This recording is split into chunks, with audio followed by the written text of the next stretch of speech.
Welcome to Full Throttle with Father and Son, the podcast where one F1 fanatic teams up with his wine-loving, tennis-playing dad to make sense of the fastest sport on earth. We started this podcast every Sunday. I ask the questions all new fans ask, like, why build a track in a place where no one can pass? Who decided porpoising was a technical term? That's right. That's why I've decided to make it my mission to try to convert my dad into a proper F1 fan, and let you guys in along the way on the genius and the madness of this sport. Welcome, everyone, to the third episode of Full Throttle with Father and Son. We thought we'd do something a little different today, so we're going to try a past race recap where we cover some of the most famous F1 races from history. We thought we'd start with the most famous one from the past decade, which is the 2021 Abu Dhabi Grand Prix, and it's easily the most famous race of the last 5 years. Awesome. Tell me a little bit more about this Abu Dhabi Grand Prix. What is it like? Yeah, so usually it's the last race of the season, and it's been like that for 5 or 6 years now. And it's usually pretty uneventful because, like we said before, there's a driver and a team championship calculated by points. And by the end of the season, it's usually been mathematically decided already. One team has been so dominant that even if they didn't place at all in this race, they would still win their championships. Mhm. So usually it's just like almost like a parade. The cars just go around on the track for 50 laps. They come in, celebrate champagne, and then, everybody goes on their Mhm. winter break. Um, but 2021 was really different because it hadn't been decided by that point. Lewis Hamilton and Max Verstappen were in the greatest battle of their lives, basically. They were tied at exactly 369 and a half points. Down to the half point, they were tied going into the last race of the Wow. season. It had been 8 months of like breakneck racing, so many like controversial incidents, comments, all of the above. Everybody was just exhausted, I think, going into this last race.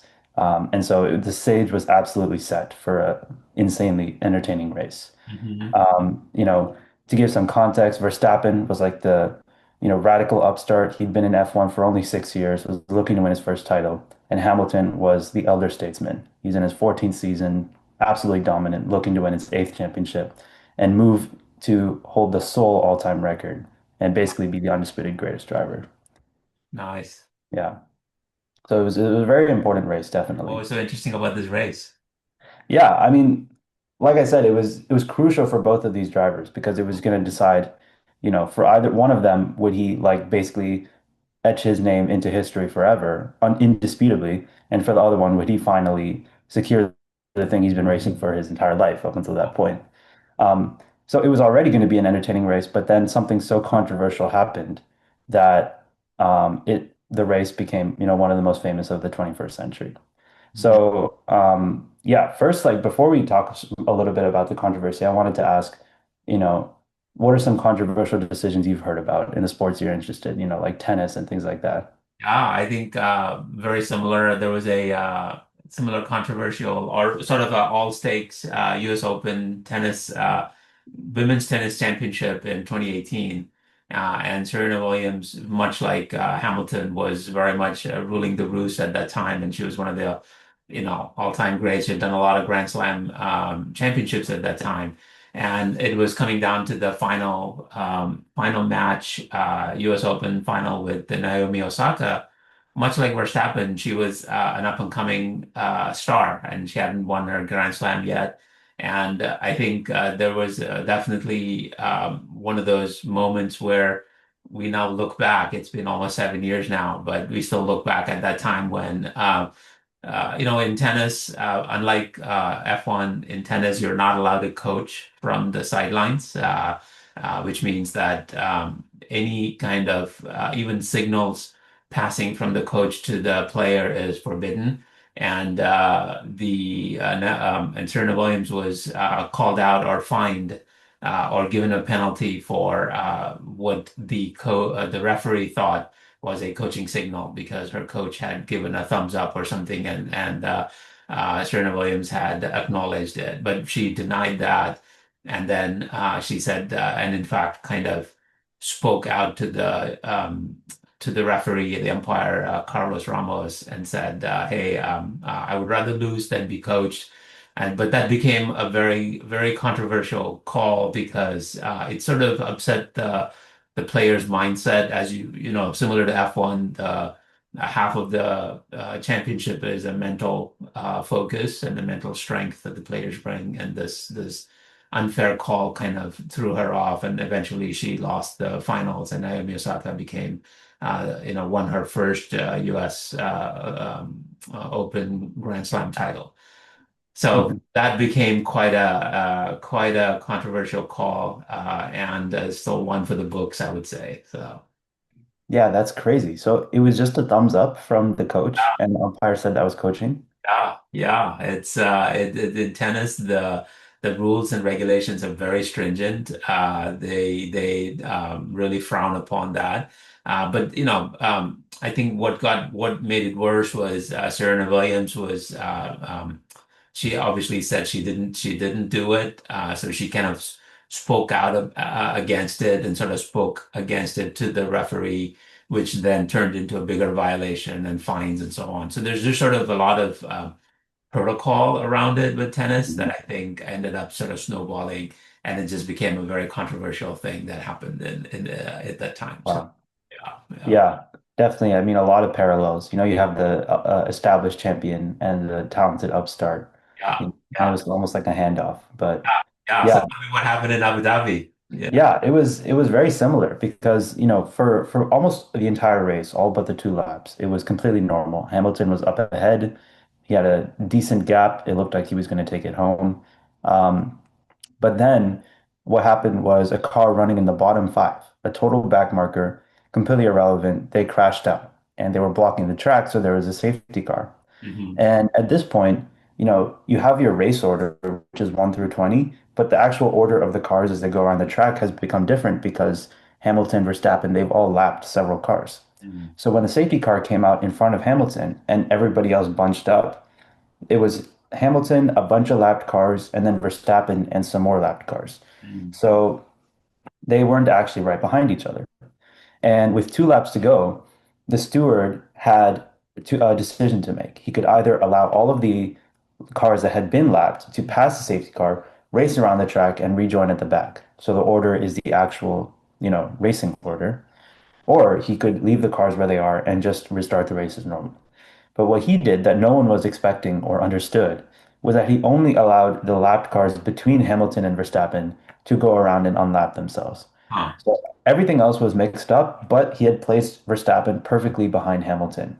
And Verstappen, having run a different tire strategy, had a much fresher set of tires than Hamilton. And Hamilton was kind of a sitting duck because it's at the end of the race, his car is tired, the tires are worn. And, half a lap later, Verstappen passed him and crossed the finish line in first to win his first championship.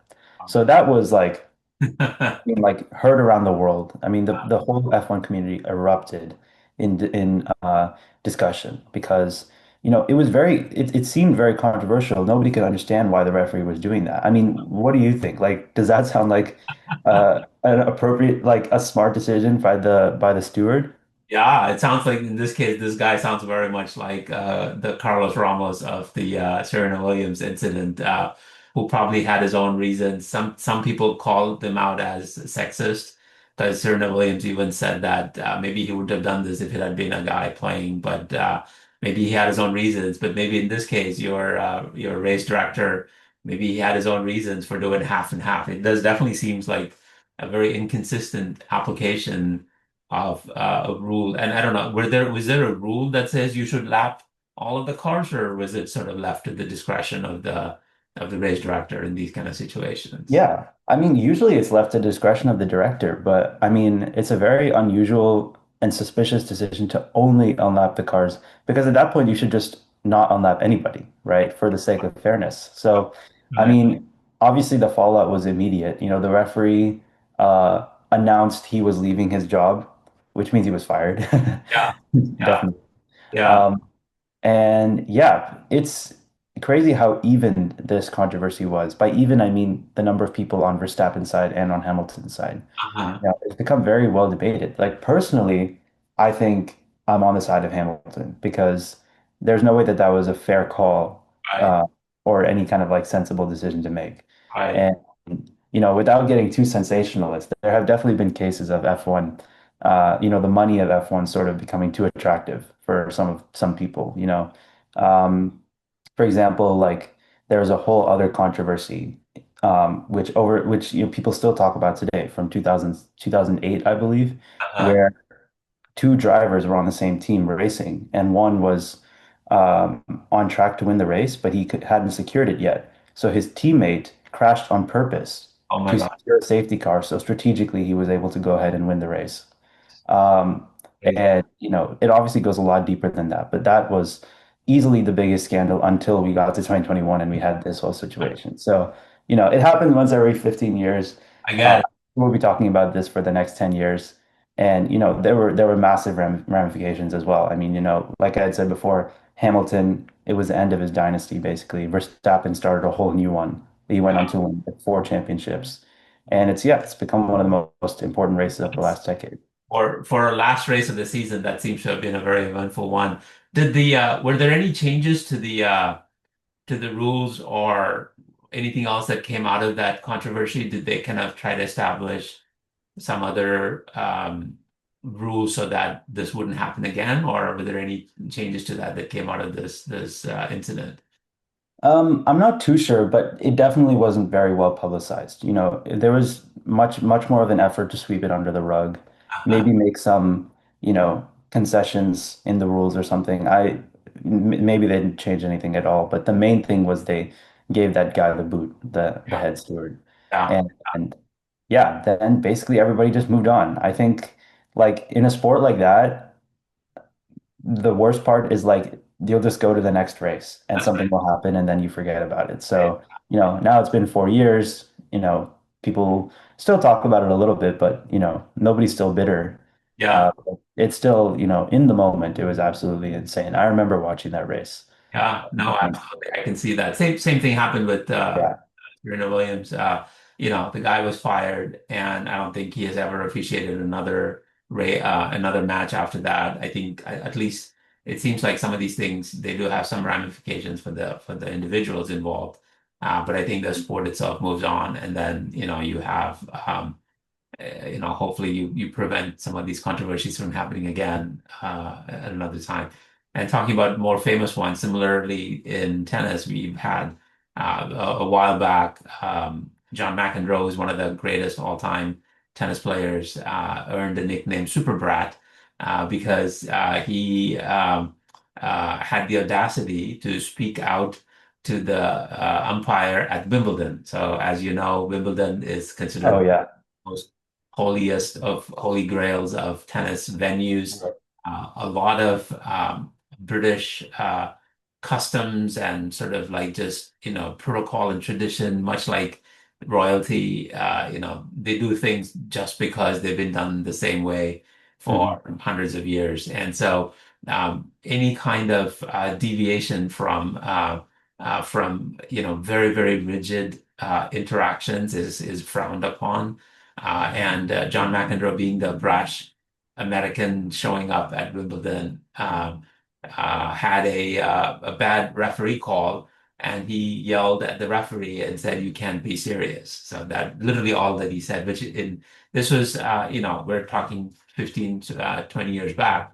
Now it would look like just any normal conversation, but in those days, at the center court in Wimbledon, that was seen as the equivalent of somebody, swearing through a megaphone, right? So they Yeah, like so bad that it earned him the nickname Super Brand. So, but yeah, that's we have definitely some very interesting